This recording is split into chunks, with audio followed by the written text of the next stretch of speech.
So it's really an interesting thing that I learned just in the last few years because I interview hundreds of people backstage that have had a dramatic change in their health. I'm talking about significant chronic diseases where they have no blood values that are abnormal, have no scans that show any signs of the disease any longer. And I asked them, like, how did you do that? Like, what did you do? And some of them say, like, I was doing my meditation sometimes 3 times a day because the drugs weren't working, the chemo wasn't working, the drug trials weren't working, the surgeries weren't working, the radiation wasn't working, the diet wasn't working, nothing was working, right? And so the only thing that they were left with was the belief in themselves.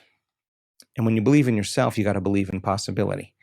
And when you believe in possibility, you have to believe in yourself. So they were doing their meditations 3 times a day because they lost their belief that they could heal. They lost their belief.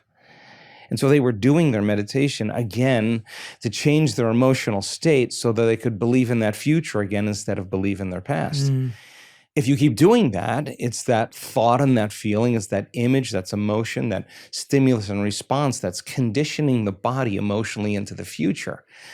And that's really how you change the belief. So the people were doing the work to change their belief because they defaulted back to the self-doubt. And that of course is disbelief. And that's chronic, right? So then how many times do we have to do that until we stop doing that and start doing something else? I think that's when our reality begins to change.